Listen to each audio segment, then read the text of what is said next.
¿Cómo están, amigos de todo el país? Buenas noches, bienvenidos aquí en vivo, arrancando con esta que ha sido, Miriam, la noticia de la jornada. Mira, desde ayer que estamos viviendo justamente parte de esta noticia, lo que muchos jamás hubieran imaginado ha sucedido. Ya está libre la señora. 4 años y 8 meses recluida en Miraflores. Exactamente, yo ya compartiendo con la familia, preparándose evidentemente para estar el sábado en la posesión del presidente. Recibió la invitación y se ha manifestado que sí va a asistir. Y luego se irá a Beni para estar con toda su familia. Que la están aguardando, evidentemente. ¿Qué hará en los próximos días, en los próximos meses? Janine Áñez, de seguro se va a pronunciar. Mira, de política ha dicho nada todavía, que ella nunca ha buscado la política, que la política la ha buscado a ella.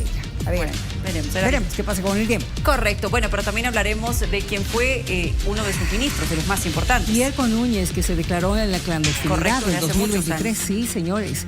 Ahí está. ¿Te acuerdas que tenía algunos cargos en contra? Por ejemplo, conducta antieconómica, en su momento junto con Óscar Ortiz.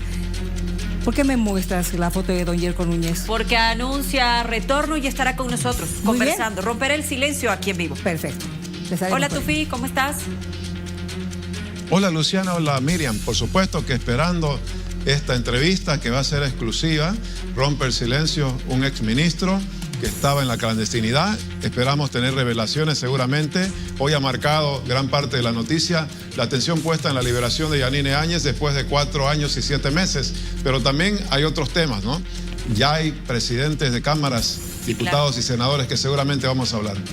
Exactamente, y ese es otro de nuestros temas, así que por favor quédese con nosotros, tenemos muchísimo más. Y además, un grupo de gran fama internacional va a estar con nosotros. Cuestionado por la crisis, por el problema del combustible también. Correcto, por la economía de nuestro país. Hoy Bolivia habla de, atención con lo siguiente, el dólar paralelo por debajo de los 11. Este jueves llegó a 10,66, lo que no había sucedido en meses. Exacto, y la gente dice, ojalá siga bajando un poco más. Hay quienes dicen no, evidentemente. Hoy Bolivia habla de, atención, por favor, la posesión será el próximo sábado.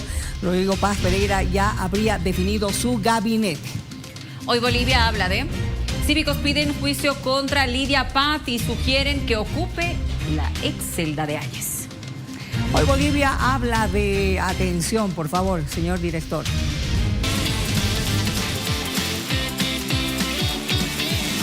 Hoy Bolivia habla de... Consulta en redes sociales, atención amigos, ¿le parece bien que hayan invitado a Evo Morales a la ceremonia de transmisión de mando? Si no, ¿qué opina la gente? Vamos a verlo a continuación. Por el sí, un 38% y un 62% de la población dice que no. Lo invito a participar en nuestras redes sociales, aquí en vivo.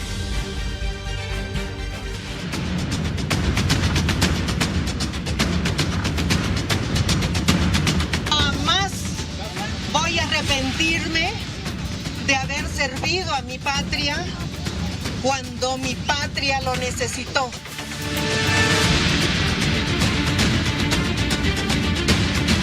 Luz de esperanza para todos los bolivianos de que la justicia va a cambiar y que se va a hacer justicia a todos.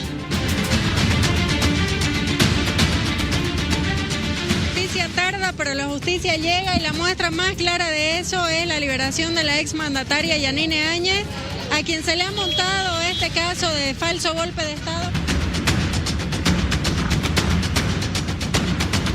Yo lo que pido es una investigación para que los verdaderos responsables tengan que dar la cara y tengan que ser sometidos al juicio que corresponda. Yo no pido impunidad.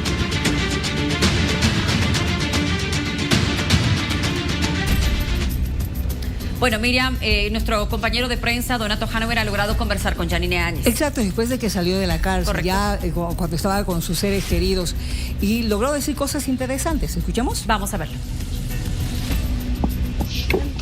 Doña Janine, buenas tardes.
gente misógina, gente cobarde, gente mala de verdad.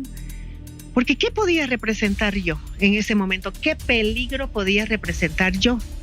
Yo era una mujer que ya no tenía partido de respaldo y yo creo que más bien con mayor saña hicieron todo lo que hicieron conmigo. Porque me vieron sola, porque mi hija se tuvo que enfrentar con todo el poder que ellos tenían e hicieron sus maldades de manera inmisericordia. Entonces, pero eso a uno lo hace reflexionar, porque la verdad es que en política cuando uno tiene poder, todos están detrás de uno. Y cuando no lo tiene, peor, si uno está preso, todos miran a otro lado, todos se retiran. Y eso a mí no me sorprende porque eso ha sucedido siempre. No tenía yo por qué estar resentida ni enojada, porque eso es lo que el ser humano hace normalmente. No debería ser, pero así reaccionan. Y contra eso uno no puede, o sea, de que yo no iba a amargarme más la vida pensando en que los que se beneficiaron de mi gobierno, en que los que me perseguían cuando yo era presidente, ahora no estén, porque a mí me parece una actitud politiquera normal. Entonces, en esa parte yo lo veía de una manera normal, de una manera convenenciera. Y bueno, así es la vida de la política. A mí 1 año no me dejaron bajar al población.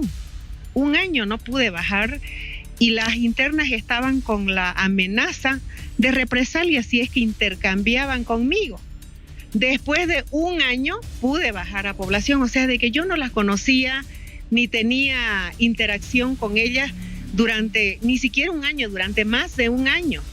Pero ya después cuando yo bajé a la costura, cuando me permitieron ir a población, que yo todos los días salía a caminar a población, ya llegué a conocer, tener grandes amigas, compartir con ellas, porque al principio era muy estricto y las muchachas pues tenían miedo, ¿no? ¿Cómo iban a interactuar conmigo si a la coronel que pusieron en ese entonces estaba ahí para hostigarme?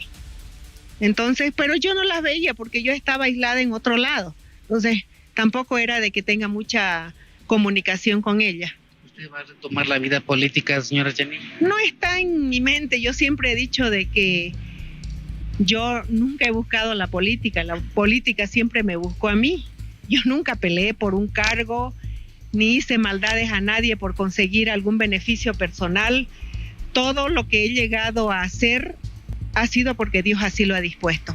Y Dios dispuso también de que tenga estos momentos de dolor, donde también me ha permitido reflexionar mucho y donde ahí he visto quiénes son las personas que realmente te aprecian por lo que sos, no por la investidura, no por el poder que en algún momento estés ostentando.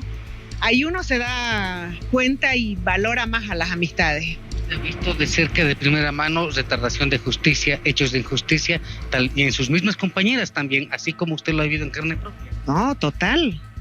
Ahí es algo preocupante, además de que no se ve el contexto de cada caso que uno conoce, porque el Miraflores es un penal de alta seguridad.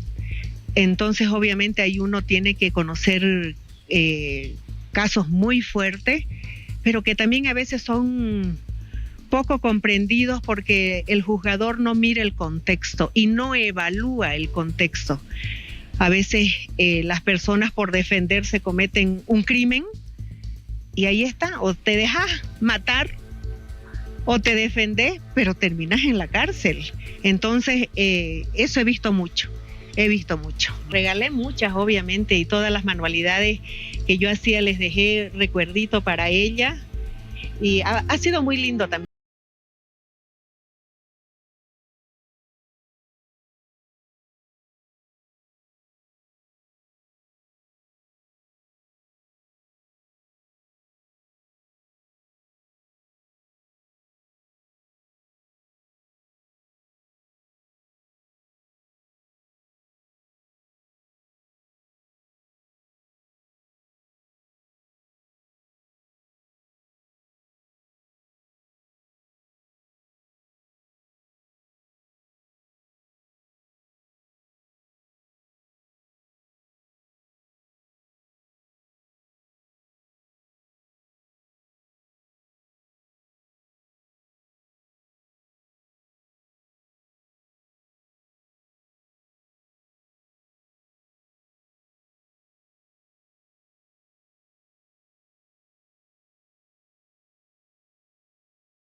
que hubo al momento en el que ella salió, y lo estamos viendo con gran gente, gran cantidad de personas que estaban alrededor, no solamente los medios, también personas que fueron a apoyarla.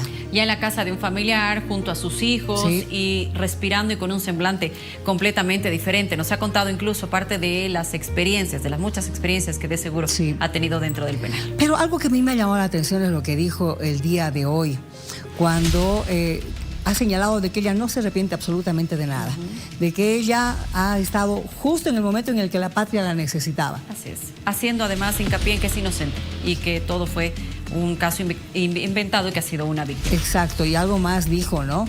De que lo que hubo el 2019 no ha sido un golpe, de que ha sido un fraude y de que ya se había ido el monstruo. Eso también ha llamado mucho la atención. Correcto, y cómo la vimos salir, ¿verdad, Miriam? Que son justamente estas imágenes, muy emocionada, con la Biblia en la mano, seguramente con lágrimas en los ojos, una tricolor que también levantó con mucha alegría las manos hacia el cielo. De igual manera, así salía Yanine Áñez. Vamos a recordar cómo ha sido la cronología de su gobierno. Desde que ella asumió justamente la presidencia, que tenía que ser una presidencia transitoria, ¿te recuerdas? Claro que sí, y además recordar que en todo ese tiempo le tocó la pandemia, ¿cierto? Las primeras horas de la pandemia. Vamos a verlo.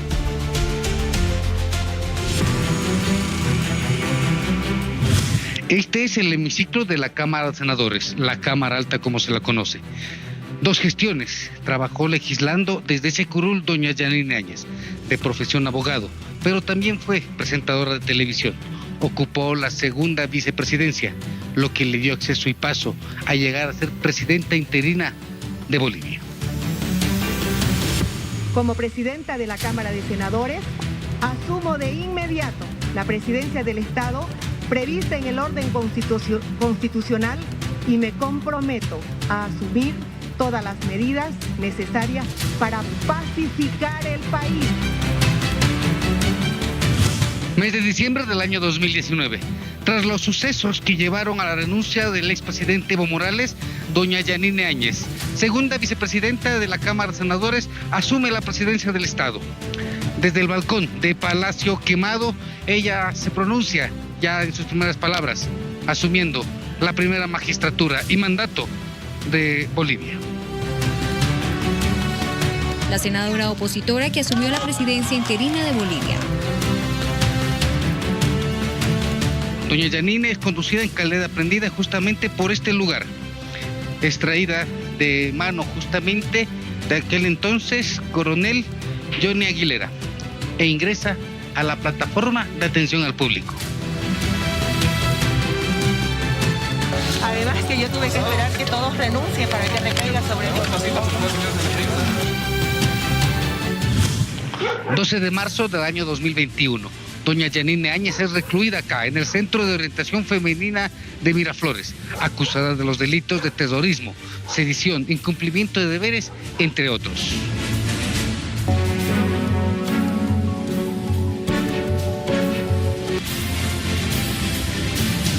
Pone la nulidad de dicha sentencia y se ordena que se libre mandamiento de libertad en el día. Como siempre dijimos, la noche no será eterna y gracias a Dios ya vemos un nuevo amanecer. ¿Viene ansiosa de ver a su mamá libre? Sí, muy ansiosa. Todos ellos ya están al contacto y lo vamos a visitar todos en Trinidad. ¿Ya pudiste hablar con tu mamá? ¿Te dijo algo? Todavía recién. 4 años, 8 meses estuvo privada de libertad doña Yanine Áñez. A ella le dieron una sentencia ejecutoriada de 10 años de presidio en un recinto carcelario, justamente por los hechos sucedidos en diciembre del año 2019. El Tribunal Supremo de Justicia decidió anular esta sentencia. Buenas tardes. Permítame saludarle. Decirle bienvenida. Muchas gracias. Bienvenida. Bienvenida a la vida. Bienvenida a la ciudad, a la libertad. Nuevamente bienvenida, doña Yanine. Muchas gracias. Bien, esta noche vamos a hablar con una de las personas que ha sido parte de su gabinete, que en algún momento se dijo que era parte de un mini gabinete que tomaban las decisiones, junto a 3 personas, ¿no es cierto? Estamos hablando de Yerko Núñez. Exministro de la Presidencia durante la gestión de Yanine Áñez está con nosotros y por primera vez y después de muchísimo tiempo conversa con medios de comunicación. Yerko, buenas noches. Buenas noches. Gracias por este contacto con nosotros. Quiero conocer primero qué piensa de lo que está pasando en este momento en Bolivia, lo que hemos vivido en las elecciones, este cambio de gobierno y ahora, claro, la liberación de quien fue presidenta mientras usted era ministro. Bueno, primeramente agradecer a Dios, al pueblo boliviano, por permitir de que podamos liberarnos del movimiento al socialismo. Son más de 20 años que han sido muy duros para los bolivianos. Nos ha llevado a una crisis muy profunda y bueno, era importante el poder cambiar de gobierno y poder entrar en este proceso que todos los bolivianos esperábamos. Y también admirado por la fortaleza y la fe que ha tenido Yanine Áñez. Todos sabemos que Yanine vivió un proceso muy difícil en Bolivia, una crisis social, una crisis política, la pandemia que azotó al mundo entero, que paralizó el mundo. Entonces fue muy difícil, es una situación que no se había vivido jamás en más de 50, 100 años en el mundo. Y bueno, nosotros en el corto gobierno que tuvimos que pasar por eso. Y bueno, de manera injusta, sabemos que el movimiento al socialismo necesitaba un trofeo y pues se la agarraron muy duro con Yanine, se agarraron muy duro con quienes fuimos parte de su gobierno. Muchos pudimos salir del país. Y bueno, ahora nuevamente, después de casi 5 años aproximadamente, es que nuevamente vemos la esperanza en Bolivia con un gobierno que nos ha demostrado mucha esperanza en estos días antes de asumir el gobierno, y esperamos que así continúe y podamos todos los bolivianos salir adelante y poder mejorar la economía que está haciendo mucho daño al pueblo boliviano. Usted está pensando volver al país, tengo entendido, señor Núñez. Usted que en determinado momento ha dicho que era un perseguido de la justicia y que también en determinado momento dijeron que usted había cometido algunos delitos de conducta antieconómica. No tengo el audio, no he podido escuchar la pregunta. ¿No me escucha? ¿Me escucha ahí, por favor? Quiero saber si me escucha. Hola. Hola, ¿me escucha, por favor? Quiero saber si me escucha. A ver, muy bajo. Muy bajito. Voy a intentar nuevamente preguntarle. ¿Usted está pensando retornar al país, tomando en cuenta de que aquí en el país tiene usted cargos en contra, como delitos de conducta antieconómica y resoluciones contrarias a la ley? ¿Cómo va a enfrentar aquello cuando retorne al país? He logrado escuchar si estoy pensando volver al país. Claro que sí. Son casi 5 años que he estado lejos de mis hijos, de mi madre. Mi madre tiene 83 años, pasó momentos muy difíciles. Entró el ejército a la casa de mi madre, armada, una mujer de 83 años que vive sola. Entonces quiero abrazar a mi madre, quiero estar cerca de mis hijos. Mi hijo en estos días ya termina la universidad, se convierte en un ingeniero civil y quiero estar con él porque el tiempo que yo estuve fuera, él fue el que cubrió mi espacio, él fue el que puso el hombro a la familia, él fue el que apoyó, pero no solo hizo las veces mías, también se ha profesionalizado y por eso es que quiero estar allá.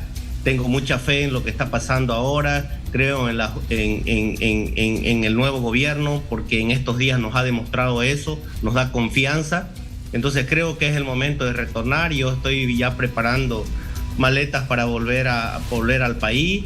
La próxima semana estar con mi madre, con la familia, con los amigos y poder ayudar también a la reconstrucción de nuestro país desde el lugar que nos toca estar. Buenas noches, Yerko.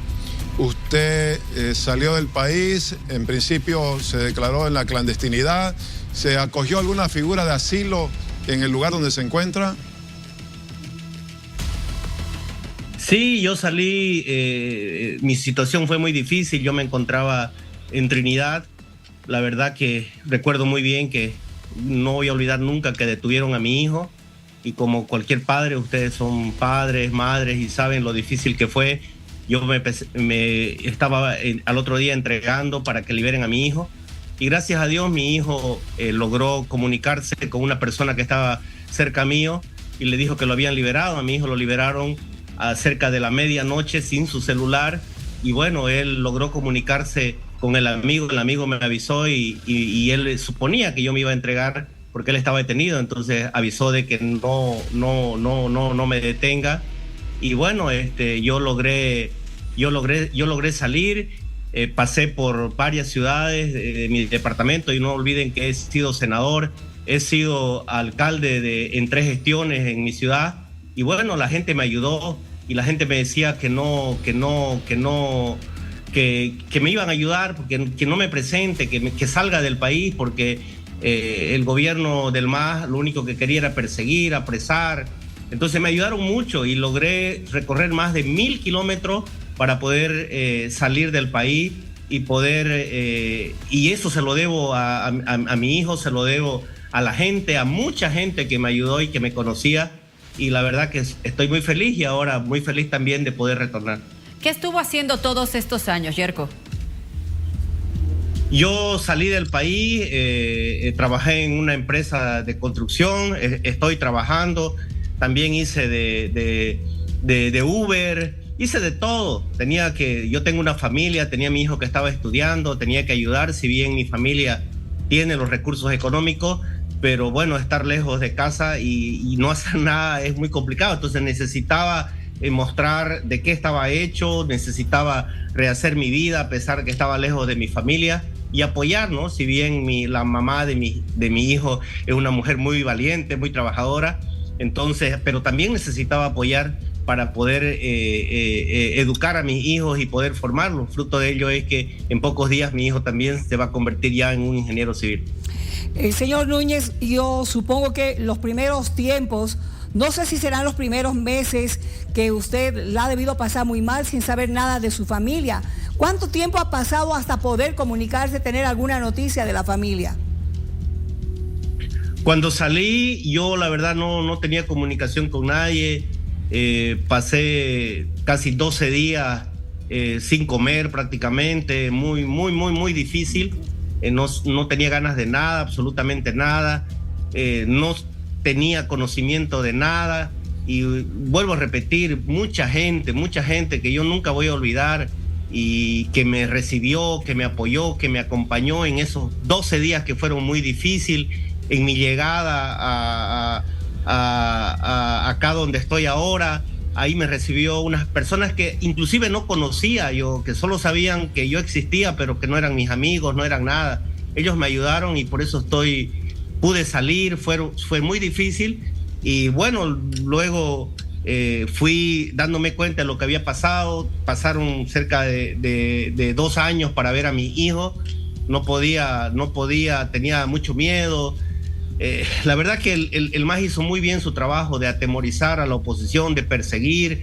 Cuando estaba acá en el Brasil, no estaba tranquilo porque perseguían a mi familia. A mi madre le congelaron su cuenta, a mi madre todo el tiempo le prendían boletas en su casa, me perseguían, iba a la policía, daba vueltas por mi casa, a mi hijo igual, a mi familia, a mi hija cuando iba a la escuela.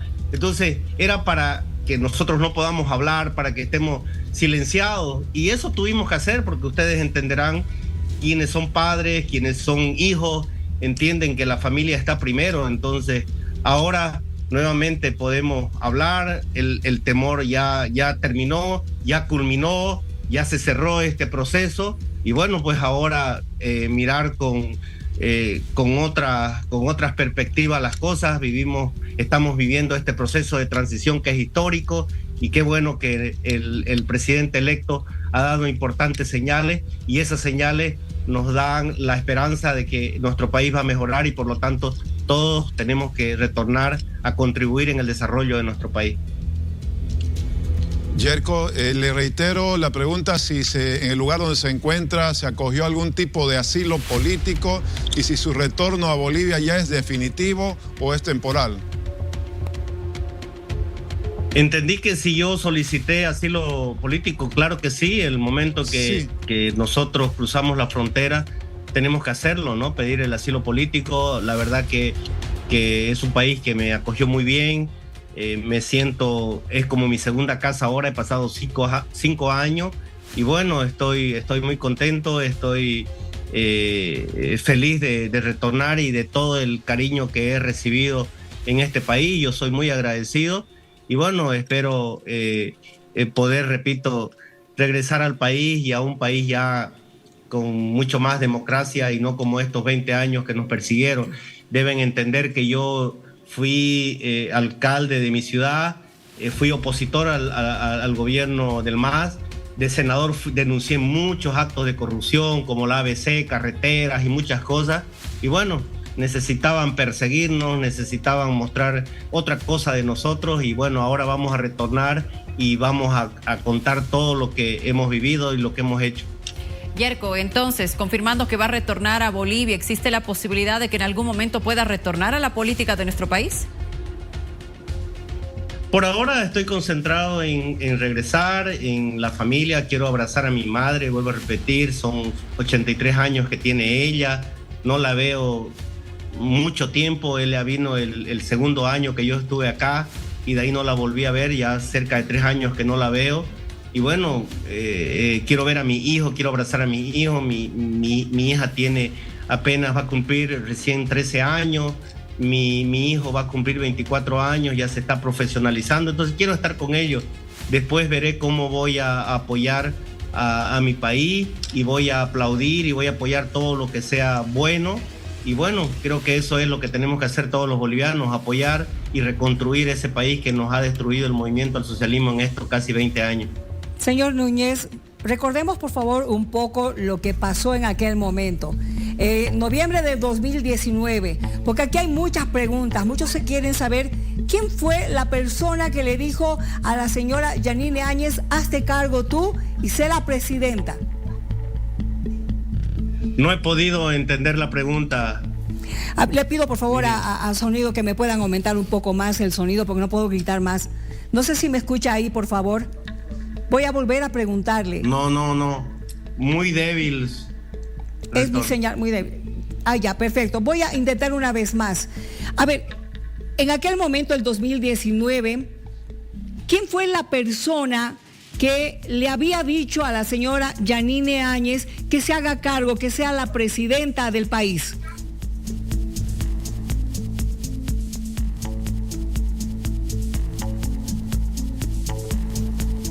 ¿Me escuchó?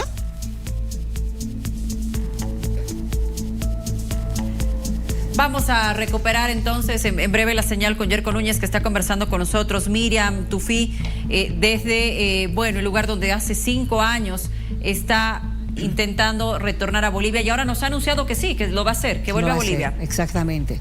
Y evidentemente tiene muchas emociones, muchos sentimientos encontrados, ¿no es cierto? Pero su gran necesidad es reencontrarse con su familia, poder estar con sus hijos, correcto, ver a su hijo titularse también. Vamos a ver si es que él nos puede escuchar. Me parece que el problema del sonido viene desde allá, ¿no? Desde donde él se encuentra. Señor Núñez, ¿me escucha? Vamos a ver. Ahora un poco mejor. Perfecto. Le voy a preguntar una vez más, a ver, para que más o menos nos enfoquemos en lo que pasó ese año, el 2019. ¿Quién fue la persona? Porque aquí muchos se preguntan de eso. ¿Quién fue la persona que le dijo a la señora Áñez que ella se haga cargo del gobierno?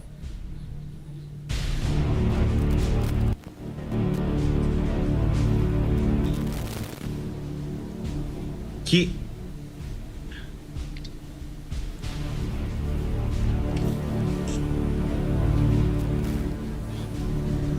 Esa es una pregunta que la tendría que responder la propia expresidenta Yanine Áñez, ¿no? ¿Quién fue la persona que llamó a ella y le dijo que se haga cargo? Pero más allá de eso, el reglamento de la Cámara de Senadores es claro.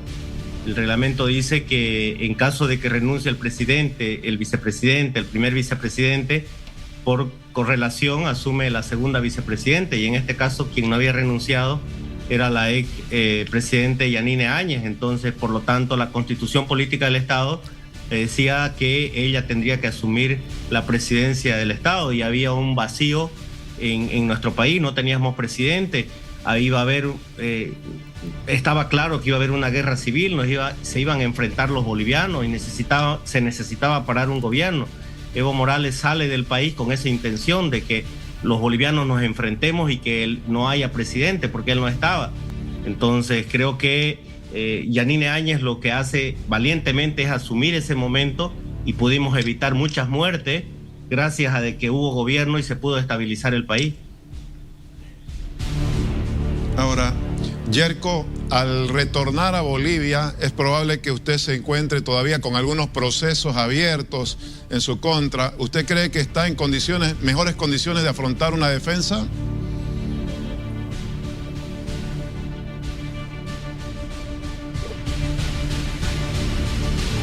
Pero no sé si escuchó, Yerko.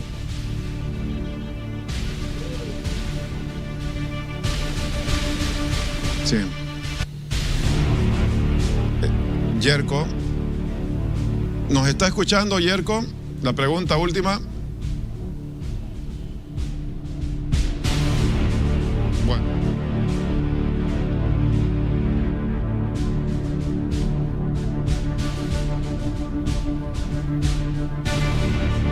Sí, son muchos procesos que me han levantado en Bolivia. También soy parte del Golpe 1. Tengo por enriquecimiento ilícito, tengo muchísimos procesos, son 12 procesos que me han abierto, han perseguido a mi familia, han iniciado y han investigado a mi madre, a mis hermanas, a mi familia, a los amigos más cercanos, han congelado sus cuentas, han hecho una investigación profunda por enriquecimiento de ganancias ilícitas, han revisado todos los bancos, han buscado corrupción y obviamente no han encontrado. Son 5 años que nos han perseguido, han tratado de buscar formas de involucrarnos en algún tema y no hay. Nosotros somos personas que jamás hemos tocado un solo boliviano de los recursos de los bolivianos, no lo hemos hecho, no lo haríamos, no lo haría yo nunca. Yo 15 años he administrado la cosa pública del municipio de Urrenabá, que soy un senador, siempre he criticado la corrupción, jamás haría algo que he criticado. No, pero obviamente fueron momentos muy difíciles, la pandemia, el país paralizado, la crisis social, política, el movimiento al socialismo que golpeaba por un lado, la gente del mismo sector de nosotros que querían también ser parte del gobierno. Y bueno, fueron ataques de todos lados y era un gobierno que no tenía la asamblea legislativa, no teníamos el control, seguía teniendo el movimiento al socialismo, no teníamos el apoyo de la justicia era puesta por el movimiento al socialismo, el órgano electoral también, no teníamos control, era un gobierno difícil, pero asumimos por el bien y porque necesitaba en ese momento Bolivia de un gobierno, necesitábamos convocar elecciones y como que eso hicimos, convocar elecciones, eso fue lo que hizo nuestra presidenta, convocar elecciones y es por eso que tuvimos un gobierno, pero las cosas cambiaron porque obviamente hubo una pandemia que nadie esperaba y que golpeó no solo a Bolivia, golpeó al mundo entero, el mundo entero se paralizó. Bolivia, nadie salía de su casa, todo el mundo teníamos todo el tiempo llamadas telefónicas de la gente, no cierren la frontera, no dejen entrar a nadie, la gente estaba totalmente atemorizada. Parece que se han olvidado que el 2019, el 2020, hemos vivido el momento más difícil en el mundo, más difícil en Bolivia, fruto de la pandemia del COVID, que mató a mucha gente, que tenía paralizado el mundo, que tenía paralizada la economía de Bolivia y donde la Asamblea Legislativa bloqueó todos los créditos cuando Bolivia necesitaba de los créditos con la salud, que es lo más sagrado que tiene el ser humano. Ahí nos bloquearon la Asamblea y no nos autorizaron ningún monto de financiamiento, de préstamo. Y después, anecdóticamente, el presidente Arce pidiendo crédito cuando en el momento que necesitaba Bolivia, fruto de la crisis de salud que vivíamos, no nos aprobaron. Así, todo eso hemos pasado, pero bueno, creo que ahora eso queda atrás, hay que mirar con optimismo el país y bueno, tenemos, repito, señales importantes del nuevo gobierno. El presidente electo Rodrigo ha sido muy claro, contundente y creo que se está ganando y la confianza del pueblo boliviano y por lo tanto todos vamos a aplaudir las cosas positivas que él haga. Yerko, ¿qué se hizo mal durante el gobierno de Yanine Áñez? ¿Han habido errores? ¿Perdón?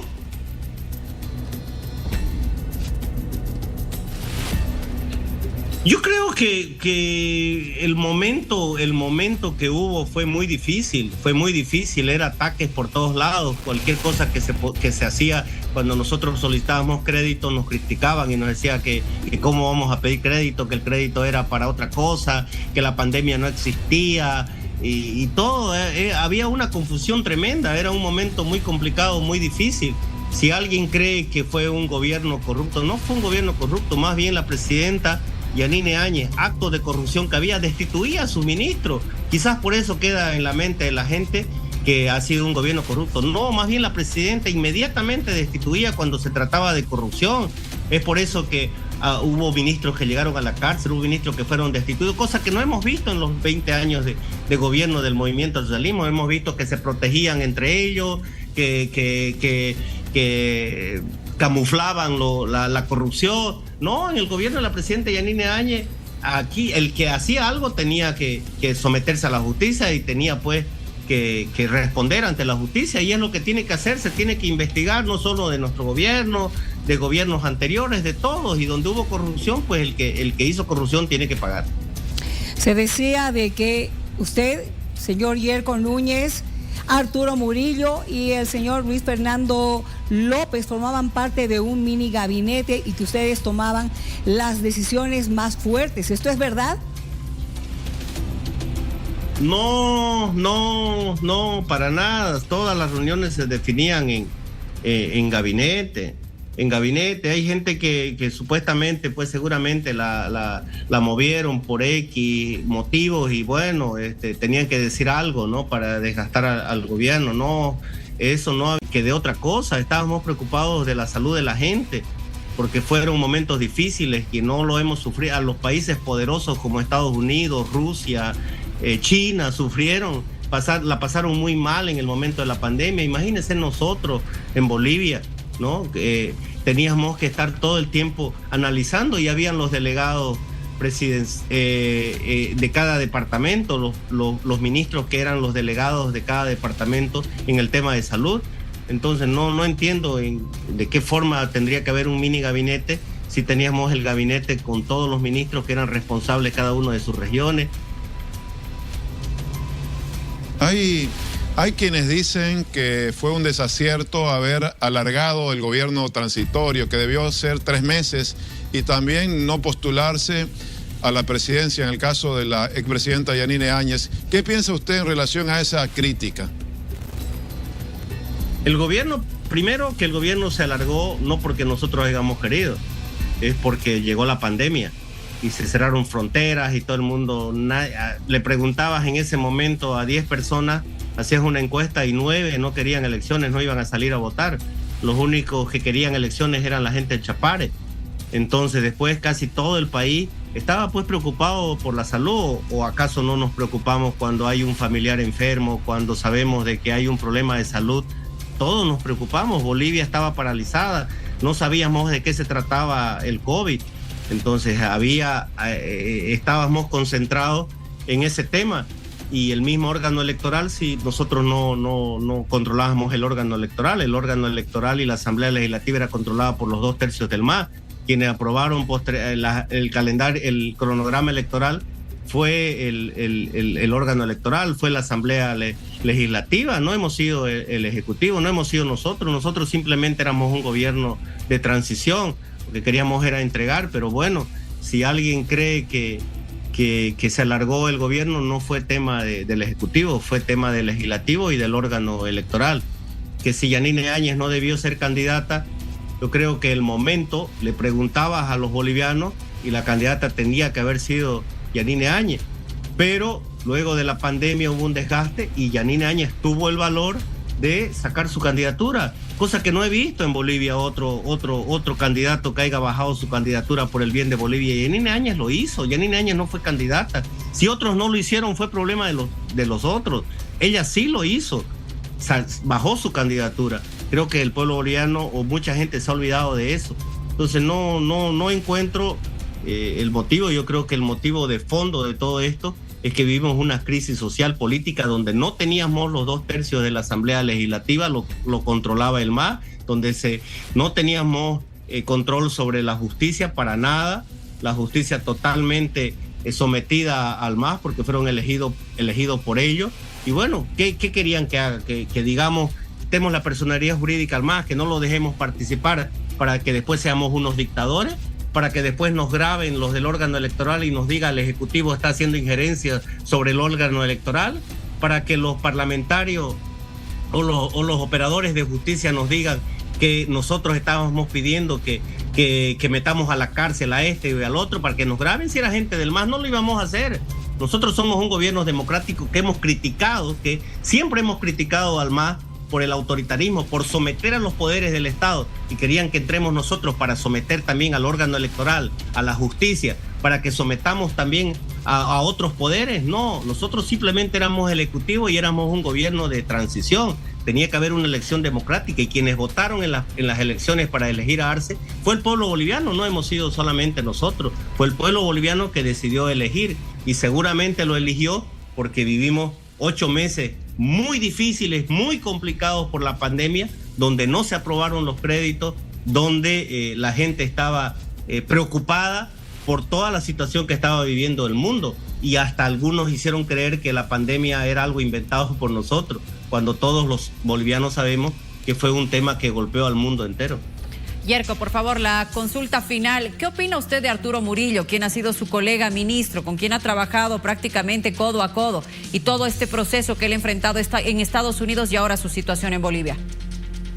Todo boliviano tiene que pagar, ya lo dije hace un momento. Si ha cometido algún delito, tiene que pagar, ¿no? Obviamente, así como yo he sido amigo de él, muchas personas hemos sido de él, pero él asume sus actos.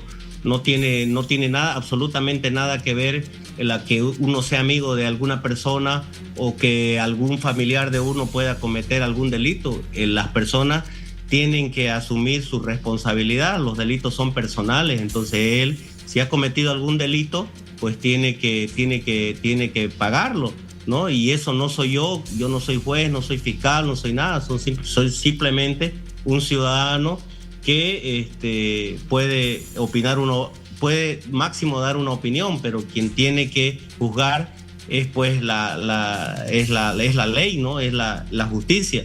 Entonces el tiempo nos dirá qué es lo que ha pasado con él. Le agradecemos mucho todo el equipo de Aquí en Vivo, Yerko, por haber conversado con nosotros. Muchas gracias. Que le vaya muy bien. Pronto de retorno en Bolivia. Lo ha confirmado con nosotros Aquí en Vivo. Una entrevista exclusiva con Yerko Núñez, exministro de la presidencia durante el gobierno de Yanine Áñez. Seguimos, Miriam. Continuamos para hablar de un tema que ha sido importante, porque finalmente ya la Cámara Alta y la Cámara Baja tienen sus propias directivas. Y señores, vamos viendo esta información que le mostramos de inmediato con estos cuadros. Señor director, cuando usted guste. ¿Quién es el nuevo presidente de la Cámara de Diputados? Es Roberto Julio Castro Salazar, chuquisaqueño de 45 años, militante del Partido Demócrata Cristiano, hijo de uno de los directivos de PDC, don Roberto Castro, arquitecto titulado en la Universidad San Francisco Javier de Chuquisaca, más de 10 años de trayectoria en el ámbito de la construcción y el arbitraje, miembro del Centro de Conciliación y Arbitraje de la Cámara de Industria, Comercio, Servicios y Turismo de Chuquisaca. Votos obtenidos en la elección, 120. Estamos hablando de Comercio, Servicios y Turismo. Son los votos obtenidos en la elección, 120. Siguiente cuadro, por favor. ¿Quién es el nuevo presidente de la Cámara de Senadores? Diego Esteban Mateo Ávila Navajas, economista tarijeño de 64 años, pertenece a la bancada del Partido Demócrata Cristiano, amplia trayectoria en gestión pública, cooperación internacional y docencia universitaria. Asesor municipal en la gestión de Rodrigo Paz, 2015 a 2020 en Tarija, asesor en organismos de cooperación internacional. Principal experiencia en la función pública municipal tarijeña. Votos obtenidos en la elección, 32 de 36 senadores. Otro de los cuadros, por favor, para que usted vea cómo está conformada la directiva en la Cámara de Diputados, que va a ser la legislación o en la gestión del 25 al 26. Presidente Roberto Julio Castro Salazar, primera vicepresidencia Daniela Cabrera Guillén de Alianza Unidad, segunda vicepresidencia Rodrigo Antonio Loma de la Alianza Libre y la primera secretaría Mario Lima Paz del PDC. Seguimos, por favor. El presidente en la Cámara de Senadores es Diego Ávila Navajas del PDC, la primera vicepresidencia la señora Soledad Chapetón de la Alianza Unidad, la segunda vicepresidencia Katia Quiroga de la Alianza Libre, la primera secretaría del PDC Yasmín Estíbaliz. Evidentemente faltan algunos nombres, pero le estamos dando a conocer por lo menos los principales puestos. Estamos esta noche con Claudia Mayón, que es senadora por Súmate, y también Betty Caranaviri, que es senadora por la Alianza Libre. ¿Ha costado, Claudia? Muy buenas noches, Bienvenida. Miriam. En realidad no ha costado porque en la Cámara de Senadores ya hubo una suerte de componenda desde la semana pasada y lo decimos con documentación en la mano, con los sellos de recibido, cuando han ignorado a la bancada de Súmate en la Cámara de Senadores. El secretario general, quien es un funcionario, ha desconocido a esta senadora que no ha participado de ninguna reunión preparatoria. Y hoy, al viejo estilo de los viejos políticos, dicen somos nuevos, pero con las viejas mañas del pasado. No fuimos tomados en cuenta ni para la directiva ad hoc, mucho menos en quienes han presidido por algunos minutos, como son la senadora Yaru y el senador Ormachea. No sé quién los habrá elegido, quién les habría encargado ese mandato. Nosotros tenemos trayectoria, ya fuimos diputada, pero lamentablemente ese atropello a la bancada de Súmate, reitero, con documentación en la mano, con el sello de recibido, se ha desconocido a Súmate. Hay 4 fuerzas políticas en un nuevo escenario político en el Senado y Súmate ha sido desconocido, ha sido ignorado en una total falta de respeto y atropello, vulnerando el reglamento, el artículo 35, el artículo 13 en su parágrafo 2. Lamento muchísimo lo que ha pasado hoy, ni siquiera se nos ha permitido el uso de la palabra.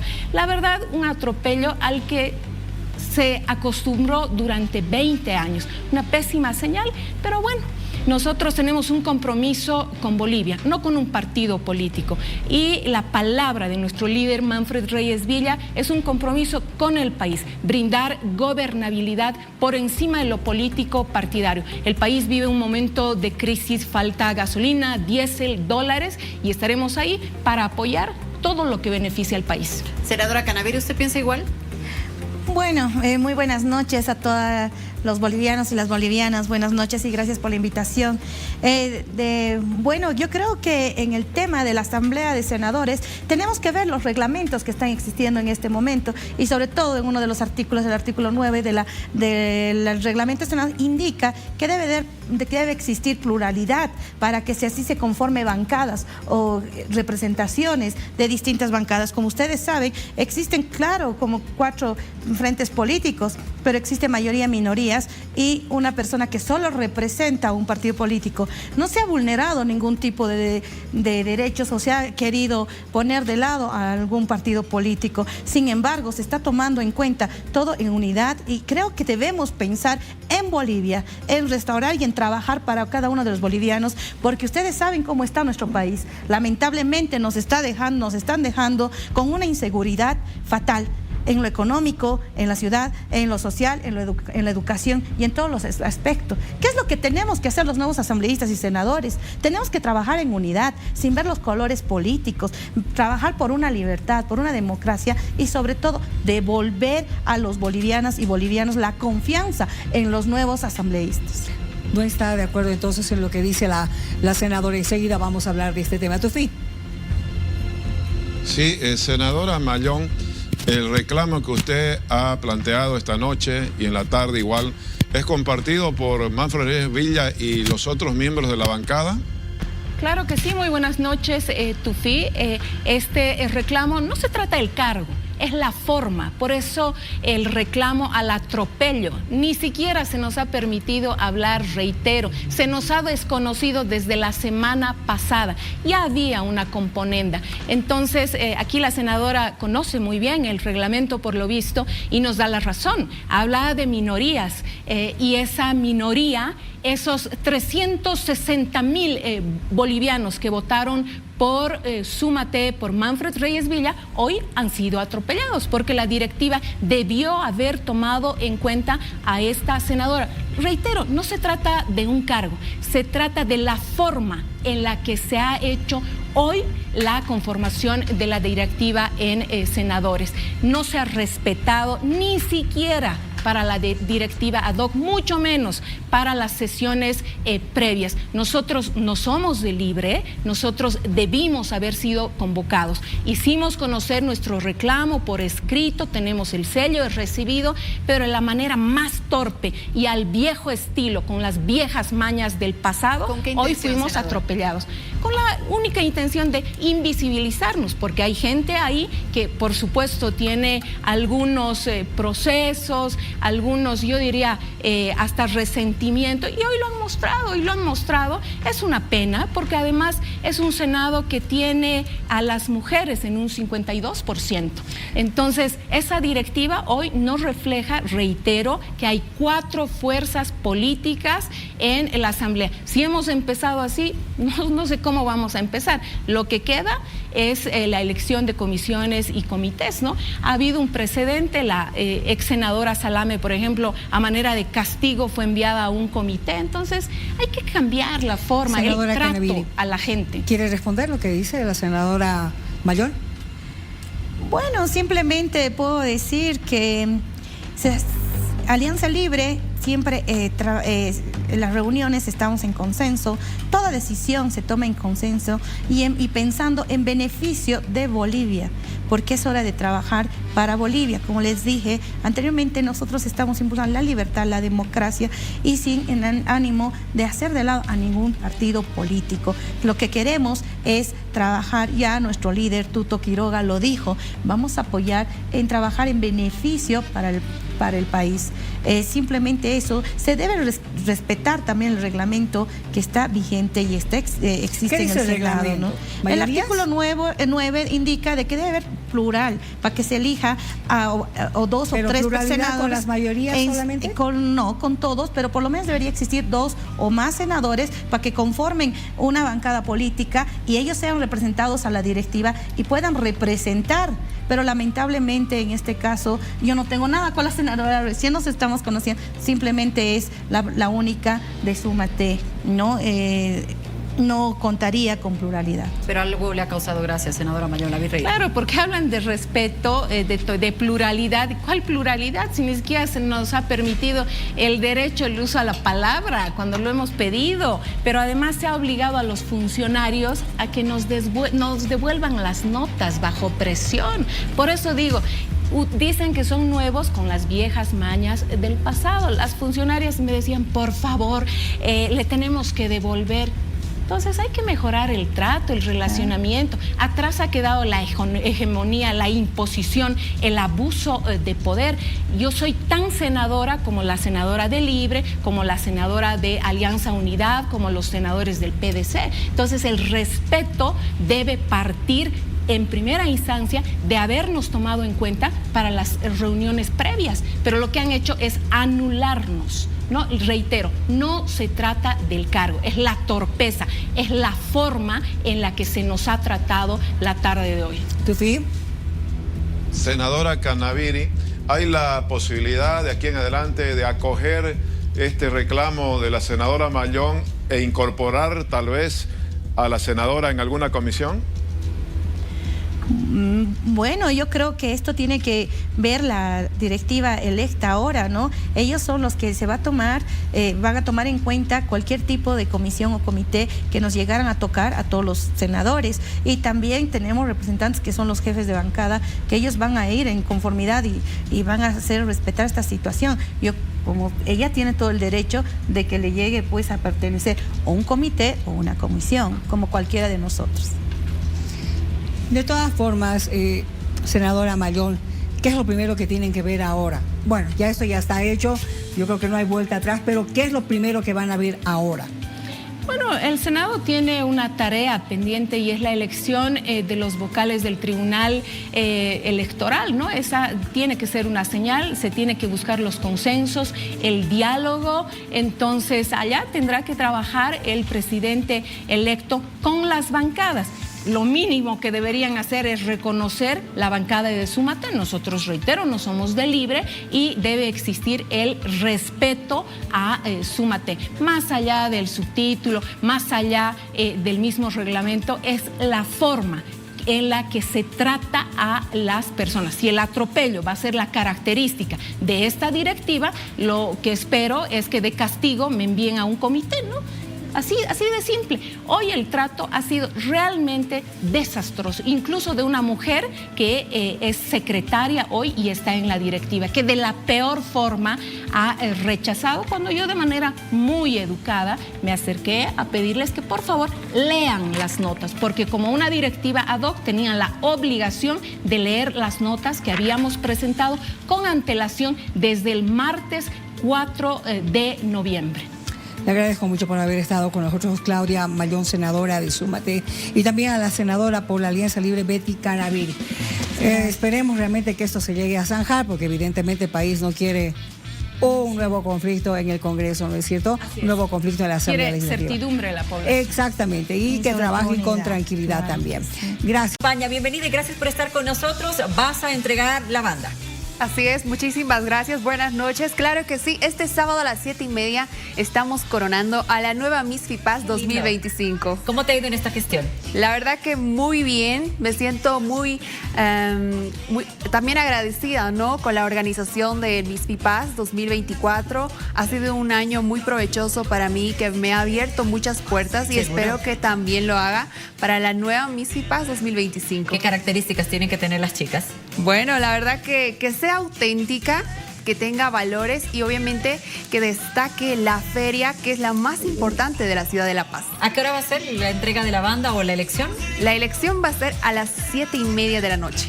7:30 de la noche en el escenario principal. Así es. Acá con un gran historiador que es Daniel Oropesa, que está con nosotros para poder conversar de esto, y vamos a también tomar contacto con el embajador Marcelo Arias, exdirector de Protocolo y Ceremonial del Estado. ¿Qué es importante? A ver, ¿cómo estás? Bienvenido, gracias. Voy a tutearte. Fuera la formalidad, pero sí va a ser muy formal lo que va a pasar el próximo sábado. Bueno, nuestra charla es absolutamente informal, sí, pero lo que veremos el día sábado es ceremonial de Estado. Sí. Es la más alta presentación del Estado boliviano ante diferentes instancias internacionales y con la participación de los 3 órganos que conforman el Estado, porque es la Asamblea Legislativa, el órgano legislativo, estará el Poder Ejecutivo representado por el presidente saliente y el presidente entrante, y por supuesto estará presente el Poder Judicial. Sí. No olvidar que también tiene una participación importante el Poder Electoral, el órgano electoral. Por lo tanto, es una función de Estado, es la máxima solemnidad de Estado la que veremos el día sábado, porque es la imposición de los atributos de poder, que son la banda y la medalla del Libertador Bolívar, al nuevo titular de la cartera más importante que tiene Bolivia, que es la jefatura de Estado. Atributos de poder. ¿Y qué pasa con el bastón de mando? Bueno, el bastón, ¿no es un atributo de poder? El bastón de mando es la jerarquía del presidente de ser capitán general de las Fuerzas Armadas. Entonces, ahí se nota el reconocimiento de todas las Fuerzas Armadas a su capitán general. Por lo tanto, el bastón de mando tiene esa formalidad, tiene ese simbolismo. La banda presidencial lo encumbra a él como al primer mandatario, quien ejerce la primera magistratura.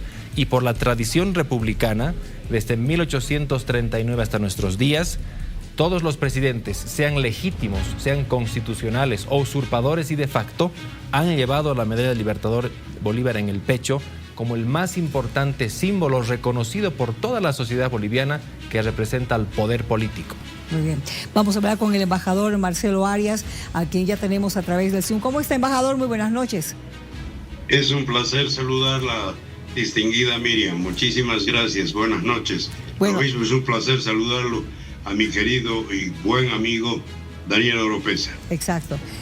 Don Rodrigo Paz Pereira se va a convertir en el presidente número 68. Así es. El presidente número 68. Estábamos hablando de la banda presidencial, de la medalla, y hoy escuché un dato que quiero, por favor, que usted me aclare un poquito. Esto del bastón de mando. ¿Dónde tendría que recibir el bastón de mando el presidente, el nuevo presidente?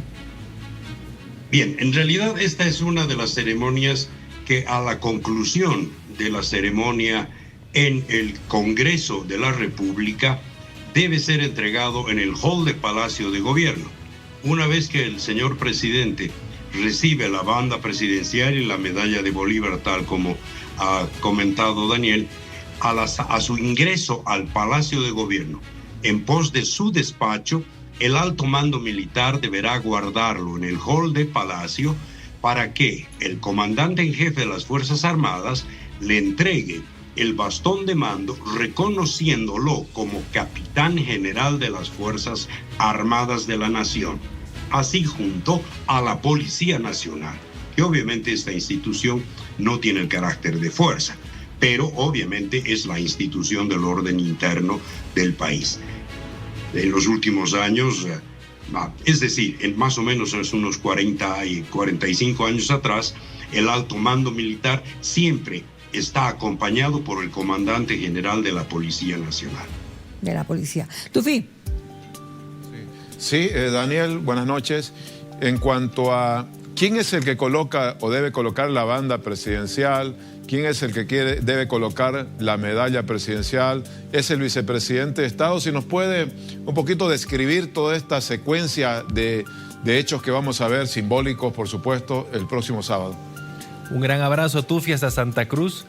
Decir que el presidente saliente termina su potestad, termina su imperio como máxima autoridad del país y por lo tanto es quien tiene que despojarse de los símbolos más importantes, y usualmente el embajador Marcelo Arias de la Vega, quien ha tenido tanta trascendencia en Cancillería, ha acompañado solemnemente en este momento tan trascendental con ese rigor protocolario que tiene que haber. Eso significa que don Luis Arce Catacora tiene que estar ahí para entregar la banda y la medalla. Claro, es una obligación moral. No es que lo tienen que invitar ni nada. Claro, es una obligación moral. Así como él ha sido posesionado por la Asamblea, él tiene la obligación moral de retirarse entregando la banda presidencial y entregando la medalla del Libertador Bolívar. En consecuencia, el nuevo presidente de la Asamblea Legislativa, presidente nato del Congreso de la República, que es el capitán Lara, él va a tener momentáneamente bajo su custodia la banda presidencial y la medalla del Libertador Bolívar, ese momento tan solemne. ¿En el momento en el que don Luis Arce se despoje? Sí, cuando el presidente Luis Arce se despoje de los símbolos de mando, entregue los símbolos de mando, quedarán a la vista de todos en el momento más importante y en custodia temporal del vicepresidente electo, ya en ese momento ya posesionado. Embajador Arias, quería decir algo. Sí, por favor, Miriam, y un saludo a mi distinguido amigo Tufi Are. Aquí hay un detalle que debemos partir desde el punto de vista semántico. Esta ceremonia, que es la más trascendente en la vida republicana, se llama transmisión de mando presidencial. Transmisión de mando. Entonces, en el momento que el presidente actual termine su informe a la nación, tendrá que despojarse de esos símbolos patrios, dando fin a su mandato. Porque esto es importantísimo. Dando fin al mandato que le ha conferido el pueblo al elegirlo como presidente. Inmediatamente, como decía mi colega Daniel, el vicepresidente de la República ya posesionado como presidente nato del Congreso, primero le tomará el juramento de ley frente al crucifijo, la Biblia y por supuesto la Constitución y el pueblo que será testigo representado por el Congreso Nacional, por ambas cámaras. Porque nosotros los hemos elegido a ellos y les hemos dado la potestad que nos represente al pueblo para recibir el informe al final del mandato e iniciar un nuevo periodo histórico en la vida de la República de Bolivia. Una vez que se le tome el juramento, el vicepresidente, acompañado y cooperado por el director general del ceremonial del Estado, tendrán que imponerle la banda presidencial y la medalla de Bolívar. Luego lo invitarán, de acuerdo al reglamento camaral o congresal en este caso, a pronunciar su discurso o su mensaje a la nación del nuevo presidente constitucional de la República. Esa es, en sumo, el alma de la propia ceremonia de la transmisión del mando presidencial. Embajador Arias, tengo alguna duda. Cuando don Luis Arce se vaya despojando de estos símbolos patrios, ¿tiene que dar algún mensaje al país? A ver, vamos por partes. Una vez que se ha instaurado el pleno de la Cámara, el presidente del Congreso pedirá un cuarto intermedio. ¿Para qué? Una comisión de protocolo conformado por senadores y diputados cruzarán a Palacio de Gobierno para invitar al presidente Arce Catacora. Mientras el personal de protocolo o del ceremonial de la Cancillería recogerá de su residencia al presidente electo. Entonces ambos llegarán a Palacio del Congreso. Entrarán, tomarán su asiento, etc. Se reinstala la sesión y el presidente del Congreso invitará al presidente a que pronuncie su informe a la nación y luego se despoje de los símbolos y continúe tal como la ceremonia, tal como la he descrito. Tu fin. Sí, embajador Arias, se ha mencionado, buenas noches, embajador, se ha mencionado como una posibilidad, igualmente, se ha mencionado como una posibilidad, reitero, es simplemente una mención que se ha hecho de que la primera dama, la esposa del presidente, pueda aportar la Biblia. ¿Esto se puede dar o no en el momento del juramento? Ok, aquí hay un detalle importante. Si el presidente electo toma la decisión de insertar cualquier paso que él vea conveniente, desde el punto de vista del ceremonial y el protocolo, tiene absoluta potestad. El presidente es la única autoridad que marca el protocolo y el ceremonial. Tenemos muchísimos ejemplos que podrían enriquecer este concepto.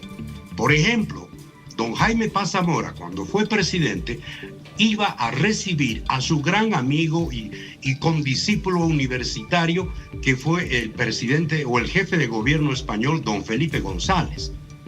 Me dio la instrucción directa y me dijo: Marcelo, quiero que se haga una ceremonia especial para recibir a don Felipe.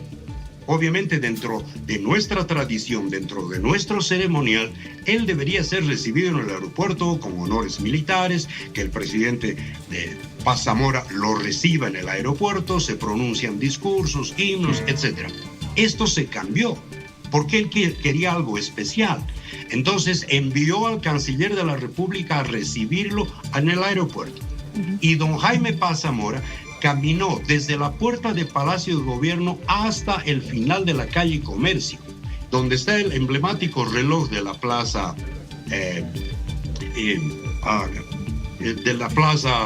se me fue la plaza San Francisco. Lo encontramos a don Felipe González y el presidente lo acompañó hasta la Plaza Murillo, donde se llevó a cabo inusualmente una ofrenda floral por parte del presidente, o del jefe de gobierno, me corrijo, don Felipe González. Entonces, en este momento, el presidente electo, don Rodrigo Paz Pereira, él ya lo ha anunciado, se ha comentado, que él, antes de asistir al Congreso de la República, acudirá a la iglesia o a Nuestra Señora de la Paz, la Catedral Metropolitana.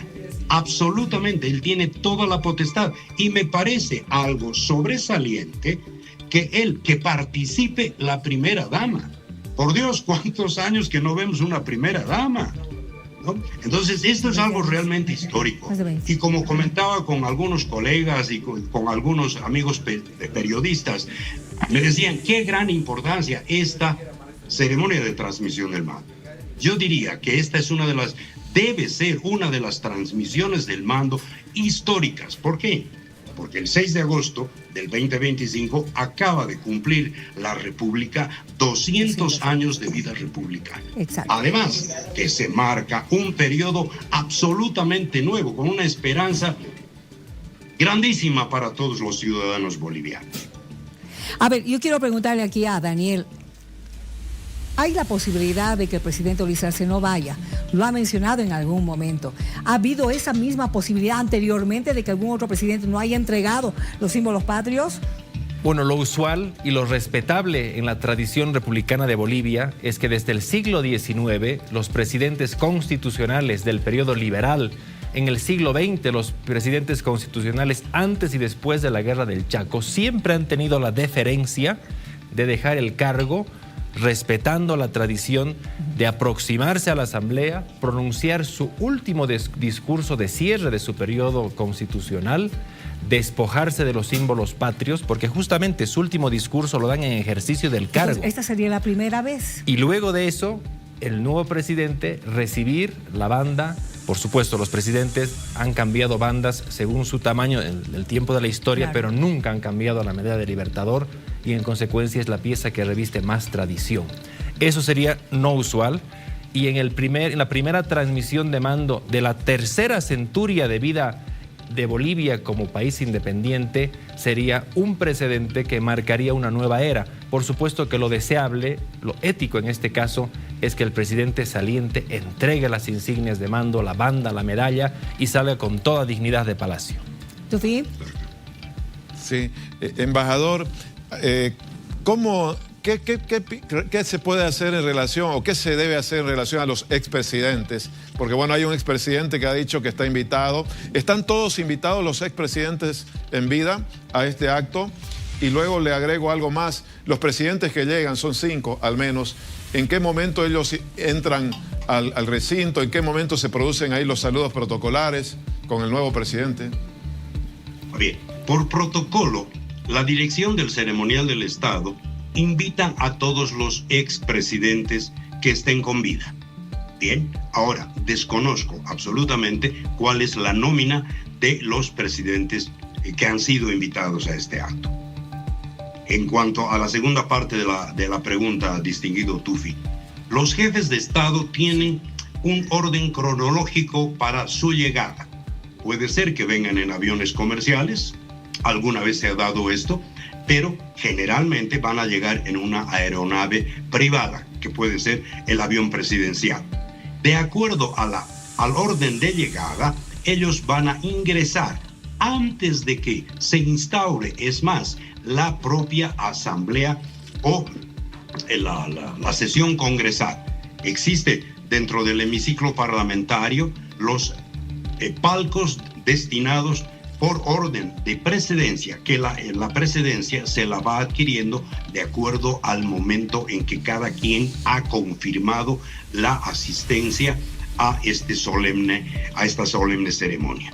Entonces ellos van a estar ubicados y se instaurará la sesión ya con todo el público, todas las delegaciones extranjeras acreditadas ante el gobierno nacional. Muy bien. Una vez que... Dígame. No. Siga nomás, estaba por terminar. Ok, una vez que todos estén instaurados, se dictará el cuarto intermedio y se procede a la invitación del presidente saliente como del presidente que asumirá el mando de la nación. Bien. A ver, ¿ha salido alguna publicación? Porque evidentemente, y no es una queja, pero es una realidad. Protocolo todavía no ha informado cómo van a ser los pasos, qué va a seguir, cómo va a ser, a qué hora, dónde, cómo. Hay un detalle, porque hoy ha salido una información señalando de que el presidente Paz Pereira recibiría el bastón de mando en la catedral. ¿Eso es correcto? En realidad, como acabo de mencionar, el presidente tiene la potestad de modificar o designar el tipo de ceremonia que él vea conveniente. Claro. Porque evidentemente marca un asunto importantísimo. Después de muchos años vamos a tener un presidente acompañado por una primera dama. Entonces eso ya marca una gran diferencia en el ceremonial y en el protocolo. Las propias invitaciones que van a salir dirigidas al cuerpo diplomático, a los miembros del Congreso de la República, a las Fuerzas Armadas, etcétera, a toda la sociedad civil, tendrá que ir en el pie de la invitación, o más bien, perdón, en el encabezado de la invitación, señor fulano de tal y señora o esposa. Entonces ya nos ha cambiado el protocolo. Tenemos que acudir a ese tipo de normas. Dentro de esto, no sé, me atrevería a decir que en todo caso no debería ser en la catedral. ¿Por qué? Porque hay una razón importante. La Iglesia Católica también está sujeta a sus normas de ceremonial y protocolo. Claro. Veamos, por ejemplo, que el rito litúrgico obedece a una serie de pasos que están marcados dentro del ceremonial eclesial. Bien, entonces Evidentemente en la vida republicana hay momentos en que se conjugan varios tipos de ceremonial. Por ejemplo, en el Te Deum, el 6 de agosto, primero a la salida del jefe de Estado y los miembros del gabinete o del Poder Ejecutivo, el Poder Legislativo, las Fuerzas Armadas, etc., conjugamos el ceremonial de Estado. El presidente y los miembros del gobierno están sujetos al protocolo de Estado. Cuando ellos están cruzando la calle destino a la Catedral Metropolitana, reciben honores militares. Marchan con la marcha presidencial. Estamos conjugando el protocolo militar. Una vez que ingresan o llegan a la puerta, al atrio de la catedral, está recibido por el monseñor fulano de tal, y ahí conjugamos el protocolo y el ceremonial eclesiástico. Bien. Entonces, el conjugar estas tres cosas pueden ser en algún momento, en alguna manera, modificados, alterados, omitidos, depende del jefe de Estado. Pero en mi criterio, creo personalmente, o por lo menos por la jurisprudencia, por la costumbre y que se han hecho normas, obviamente sabemos que la costumbre es fuente de derecho, en los últimos 50 años el bastón de mano ha sido entregado en el hall de Palacio de Gobierno. Palacio de Gobierno, exacto. Le agradezco mucho. Gracias, embajador. ¿Sabe qué es lo bueno? Que el próximo sábado voy a contar con su presencia y también con la presencia de Daniel Oropesa como historiador, porque va a ser muy lindo enriquecer ese programa que vamos a tener especial justamente en el momento de la transmisión de mando. Gracias a ambos. Gracias, embajador Arias. Encantado. Gracias, Daniel, por fue un haber placer estado con nosotros. Encantado, Miriam. Un saludo a Tufi y por supuesto fue un placer compartir con el embajador esta tradición republicana de las ceremonias de transmisión de mando Bolivia 2025. Continuamos. Así de distinguido. Un saludo, distinguida Miriam. Que le un vaya abrazo. Entendido de esa forma. Por eso hoy nos trae esta propuesta que es muy interesante. Gracias. Marcelo Bravo, gerente comercial, está con nosotros. Muchas gracias por la invitación. Acá venimos a presentarles el purificador de aire que está catalogado como el nuevo electrodoméstico de las familias bolivianas. Con este equipo ustedes van a poder tener el control total y absoluto de la calidad de aire que respiran dentro de la casa, ¿no? El equipo trabaja con un triple sistema de filtrado, que es la malla gruesa, como podemos ver acá, que va a retener las partículas grandes, ¿no? Lo que es pelo de mascota, pelusas, polvo, polen, ácaros. El filtro EPA H13 con el que lleva nos va a retener gérmenes, virus, bacterias, y el sistema de desinfección ultravioleta los va a eliminar. Y el carbón activado nos va a ayudar con temas de contaminación, metales pesados, smog vehicular, que hay bastante aquí en la ciudad de La Paz, el tema del humo, por ejemplo, en el oriente boliviano, el tema de chaqueos, humaredas. Entonces es un equipo que nos va a garantizar 99% de pureza en el aire. Qué importante lo que me dices, porque hay mucha gente, por ejemplo, que padece de rinitis a raíz de los que somos amantes de los animalitos, por los pelos de los animalitos. ¿Nos ayuda de igual manera? Nos ayuda, el equipo en realidad nos va a ayudar con el pelo de la mascota, que es uno de los factores desencadenantes en temas de alergia, de rinitis, de ataques de asma, ya que no solamente es el pelo de los animales que todos queremos, ¿no? Sino es la caspa animal, el polvo que transportan en el pelaje. Son muchos los factores y es por eso que hoy en día desde los más pequeños del hogar están padeciendo estos problemas respiratorios. Bueno, y este equipo está a nuestra disposición en la FIPAS, ¿cierto? Sí, te cuento que estamos en la FIPAS, estamos en el bloque amarillo, en la planta baja, estamos con muchos descuentos, con sorpresas, regalos. Los invitamos a todos que nos puedan visitar para que puedan aprovechar de adquirir el producto que todos necesitamos, ¿no? Este es nuevo color, yo tengo el blanco. Es el nuevo color. Me gusta mucho este negro. Es el último modelo, exactamente, el último modelo. Nosotros siempre estamos innovando, somos los pioneros y nosotros les ofrecemos el equipo original, ¿no? Como puedes ver, es un equipo muy bonito, muy simpático, estéticamente muy llamativo. Muy bien. Y la verdad es que sí. A ver, yo te quiero preguntar sobre el tema de los filtros. ¿Cuánto tiempo duran? ¿Cada cuánto tengo que cambiarlos? Ok, el mantenimiento del filtro se hace una vez al año, se reemplaza porque ya se va desgastando con el uso, ¿no? Pero ¿qué es lo que nosotros les ofrecemos como empresa? Les ofrecemos una continuidad de 10 años en el uso de su equipo, porque contamos con servicio técnico, mantenimiento, filtros de repuesto por 10 años, para que su inversión sea a largo plazo. Bueno, ahí está para que ustedes puedan visitar el stand de Bienestar Global en FIPAS, bloque amarillo, planta baja. Ahí están para que pueda conocer un poco más de los detalles, querido Marcelo, de este producto que está a disposición de la gente. Así es, nosotros estamos en la FIPAS, los invitamos a todos que nos visiten, pero déjame decirte algo antes, Luciana, por favor.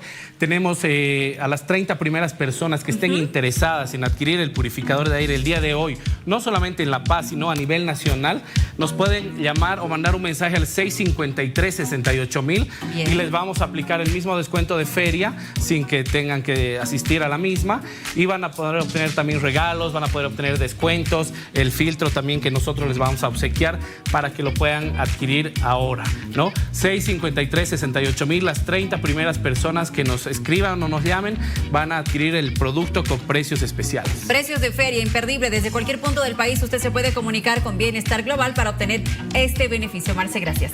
Muchas gracias por la invitación y bueno, hasta otra ocasión, y los invitamos nuevamente a todos. FIPAS, bloque amarillo, planta baja. Estamos en los últimos días de feria. Aprovechen, no dejen pasar la oportunidad, y como les digo, las 30 primeras personas, 653-68,000, descuentos, regalos y mucho más. Gracias por estar con nosotros en este momento aquí en vivo. Hacemos una pausa, quédese con nosotros, que en breve sí, lo que esté escuchando, estos maestros, estos genios de la música nacional con nosotros. Venite